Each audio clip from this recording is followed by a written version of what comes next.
Astro connect के ज्योतिष कार्यक्रम में आपका हार्दिक स्वागत है। नमस्कार। बात करेंगे धनु राशि वालों की और देखेंगे कि जनवरी का महीना आप धनु राशि वालों के लिए किस प्रकार का संकेत कर रहा है। इस माह में आपके लिए किस प्रकार की संभावनाएं हैं, किस प्रकार की अपॉर्चुनिटीज हैं और कहां पर आपको सावधानी बरतनी है। तो देखिए कि जनवरी के माह में 4 जनवरी से लेकर के 28 जनवरी तक शुक्रदेव आपकी जन्म राशि अर्थात धनु राशि में संचरित रहेंगे, जो कि बहुत ही अच्छी बात है। दूसरी बात क्या है कि 5 जनवरी से आपके कर्म भाव के स्वामी, दाम्पत्य भाव के स्वामी बुध आपके कुटुंब भाव से संचरित होंगे, जहां पर पहले से ही शनिदेव और गुरुदेव बृहस्पति का संचार हो रहा है। 14 जनवरी के बाद से सूर्यदेव भी आपके धन भाव से ही संचरित होंगे। तो जनवरी के महीने में देखा जाए तो 4 ग्रह का संचार होने वाला है और हालांकि चंद्रमा भी वहां पर संचरित होंगे 2.25 दिन के लिए, तो 5 ग्रह का संचार आपके धन भाव से होने जा रहा है। यह एक विशेष बात जनवरी माह में आप धनु राशि वालों के लिए रहने वाली है। दूसरी बात क्या है कि मंगल माह पर्यंत आपके पंचम भाव से संचरित हैं और राहु देव षष्ठ भाव से संचरित हैं एवं केतु देव आपके व्यय भाव से संचरित। तो इस प्रकार की ग्रह स्थिति है और इस ग्रह स्थिति में जनवरी माह में यह संकेत है कि आपका व्यक्तित्व इस समय में बड़ा ही प्रभावशाली रहेगा। लोगों के बीच में आपकी प्रशंसा होगी, लोग आपसे सकारात्मक तौर पर प्रभावित होंगे। अगर आप इस समय में अपने वाणी पर थोड़ा सा संयम रखें, वाणी को थोड़ा सा मधुर बना करके रखें, ओजपूर्ण वाणी आपकी हो, गंभीर वाणी हो, तो बहुत ही बढ़िया रहेगा from the view point of your personality. तो पर्सनैलिटी को इन्हांस करने का, पर्सनैलिटी को और अच्छा बनाने का यह बहुत ही सुंदर समय है। कई लोग समझेंगे कि पर्सनैलिटी को बनाने वाली बात कितनी महत्वपूर्ण है। बहुत महत्वपूर्ण है। सबसे बड़ा व्यक्ति का व्यक्तित्व है। आपके अंदर जो गुण है, आपके अंदर जो संस्कार है, उसी का प्रस्फुटन आपके व्यक्तित्व में है। आपका जो संस्कार, आपकी जो चाहत, आपका जो इंक्लिनेशन है, ये सभी मिल करके आपके व्यक्तित्व का निर्माण करता है। और अगर ये सब बातें सुंदर हो जाएं, सकारात्मक हो जाएं, तो सफलता मिलते देर नहीं लगती। ये सभी पक्ष इंटरकनेक्टेड हैं। तो व्यक्तित्व का निर्माण कीजिए, इस समय में व्यक्तित्व पर ध्यान दीजिए, यह इम्प्रेसिव बने, इन सब बातों पर आप ध्यान देंगे तो उसमें सफल रहेंगे। दूसरा क्या है कि जनवरी माह में धन भाव बहुत ही एक्टिवेटेड है, तो जाहिरन इस माह में धन तो आपको आएगा, चाहे वह किसी प्रकार के स्रोत से हो। आपका कोई एफडी मैच्योर हो जाए, शेयर मार्केट में आप प्रॉफिट कमा जाएं, प्रॉपर्टी से आपको इनकम हो जाए, जो भी हो, धन किसी स्रोत से इस समय में आपको आएगा। लेकिन ध्यान यह भी रखना है कि वह किसी वाद विवाद या किसी नासमझी के कारण व्यर्थ में बर्बाद न हो जाए, क्योंकि यहाँ पर शनि और सूर्य का भी मेल होने वाला है। हालांकि बुध भी रहेंगे, जो कि दोनों के बीच में मध्यस्थता का भाव रखते हैं। उसके बाद देवगुरु भी हैं, तो स्थिति उतनी कोई बिगड़ेगी नहीं। तथापि यहाँ पर कन्फ्लिक्टिंग प्लैनेट हैं, तो यह कहीं आपको नुकसान की स्थिति में भी पहुंचा सकते हैं।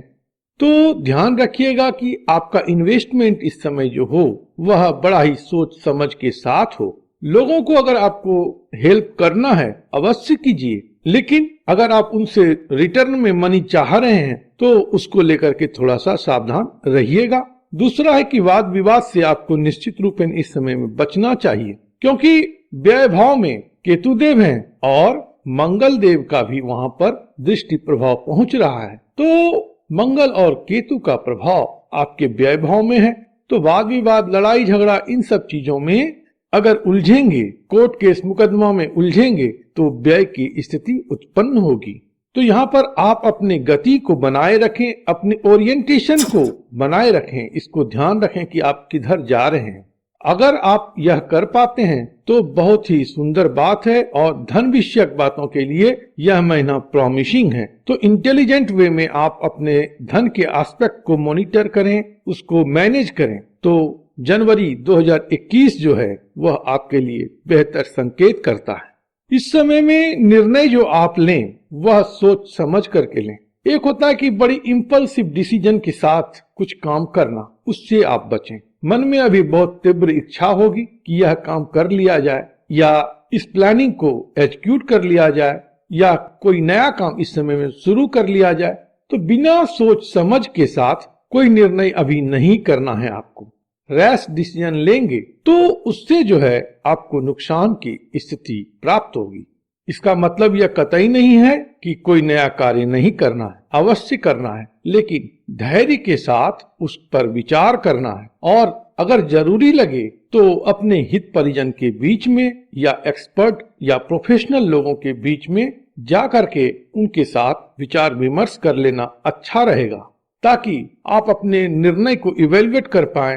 उसके बाद उसमें कोई इन्वेस्टमेंट करते हैं, चाहे वह टाइम का हो या पैसा का हो, तो कोई विशेष परेशानी नहीं रहेगी।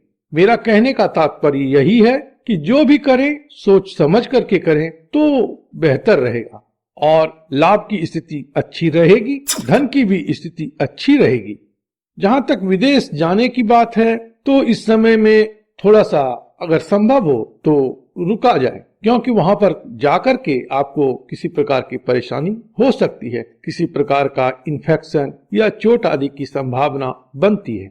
इन्वेस्टमेंट के ख्याल से भी यह समय उतना प्रॉमिसिंग नहीं है, क्योंकि हो सकता है कि बैड इन्वेस्टमेंट हो जाए। लेकिन यदि आपको फिर भी विदेश वगैरह जाना है या लोन लेना है तो ये सब बातें स्मूथली हो जाएं, इसके लिए बजरंगबली का आप स्मरण करें, बजरंगवान का पाठ करें, हनुमान चालीसा का पाठ करें तो बहुत ही सुंदर बात रहेगी। हालांकि गणपति जी का भी आप स्मरण करेंगे तो वह भी बहुत बेहतर परिणाम देगा। कामकाज और नौकरी विषयक बातों के लिए जनवरी का महीना उत्तम है। इस माह में आपको पावर, पोस्ट, पोजीशन की प्राप्ति संभव है, धन की प्राप्ति संभव है, प्रमोशन होने की भी अच्छी संभावना इस माह में बनती है। तो कुल मिलाकर के देखा जाए तो आप धनु राशि वालों के लिए वर्ष 2021 में जनवरी का महीना बहुत ही प्रॉमिसिंग है और इस माह में आपके रिचेज में, आपके संपन्नता में, आपके सुख शांति में बढ़ोतरी होने जा रही है। लेकिन सिर्फ आपको ध्यान रखना है कि बड़े लोगों के साथ वाद विवाद न करें, किसी प्रकार के लड़ाई झगड़े में न फंसें, पिता का सम्मान करें, कुटुंब में सौहार्दपूर्ण स्थिति बनाए रखें तो फिर विशेष परेशानी नहीं रहेगी। और हाँ, इस माह में अपने प्रियतम के साथ, प्रिय व्यक्ति के साथ अच्छे और मधुर संबंध के साथ रहेंगे तो बहुत आपको आनंद आएगा। इसलिए आप अपने प्रेमी जनों के साथ मधुर संबंध बना करके रखें और नववर्ष में खूब उन्नति करें। प्रभु आप पर कृपा करें, आप स्वस्थ रहें, मस्त रहें और व्यस्त रहें। ओम नमो भगवते वासुदेवाय।